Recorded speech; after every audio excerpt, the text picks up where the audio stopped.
times to get the locking mechanism to release before the door will open.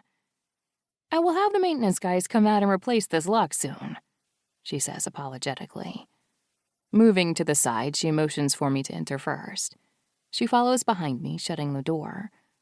Entering the condo, the living room is large and cozy, with light-colored carpet and floor-to-ceiling windows on the right that overlook the parking lot. Along the same wall is the entryway to the kitchen.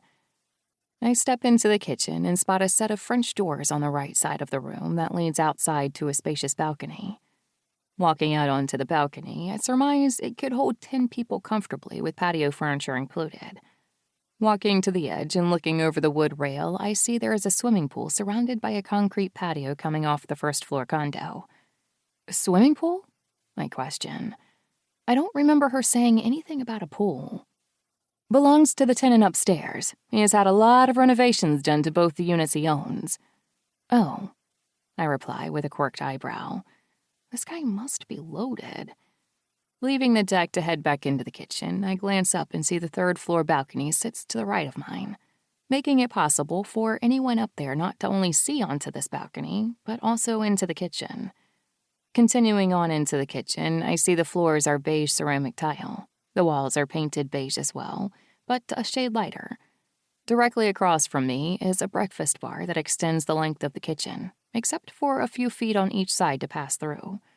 Behind that is an island with a sink. The back walls are lined with cabinets and stainless steel appliances. Walking back into the living room, we head toward the back of the condo, on the way passing a sliding glass door that also leads to the balcony. Continuing down to the end of the hall, we stop to look at one full bath, which is done in gray, and one guest bedroom. At the end of the hall is the master bedroom. The master bedroom is large, with light-colored carpet and beige-painted walls, and has an adjoining bath with a garden tub, a separate shower, a double-bowl sink, and a toilet. My eyes widen at the tub. I walk over and slide my hand along the cold ceramic. I can see lots of long bubble baths in my future. "I'll take it." I smile. I can make this place home. "Hallelujah!" Mrs. Ruth replies, clasping her hands together. I just laugh. Poor Mrs. Ruth has been trying to find me a place for 2 months, and I have turned down everything she has shown me so far. "Let's go back to my office and do the paperwork. You can move in as soon as everything is signed," she says cheerfully. Exiting the building, Mrs. Ruth and I head to our car when a man on a motorcycle pulls up and parks. The bike is cherry red and vibrates the ground beneath my feet before he turns the motor off. Getting off the bike, he removes his helmet and runs his hands through his long, thick, wavy dark hair. My mouth parts and my breathing picks up. Damn, he is gorgeous. Stepping closer to us, I can see he stands at least 6 foot, and he is impressively built. The t-shirt he is wearing clings to his skin, outlining his chest and ab muscles. He looks at me with the most stunning blue eyes I have ever seen.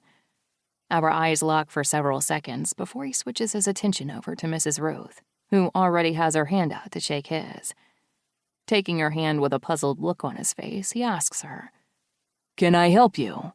His voice is deep and smooth, like whiskey on ice, making my thighs clench. Shit. "Hello, I am Amber Ruth from Jacob and Crane Real Estate Management." Then nodding her head in my direction, she continues. "And this young lady is Miss Field. She just rented Unit 2 today. It looks like you two are now neighbors." "What?" he barks, his face turning to a downward scowl, pinning me on the spot. Fuck.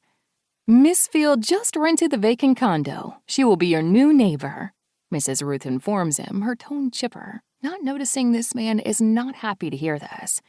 "What happened to the Greens?" he snaps. "They moved out a week and a half ago. No notice or anything," she replies with a shrug.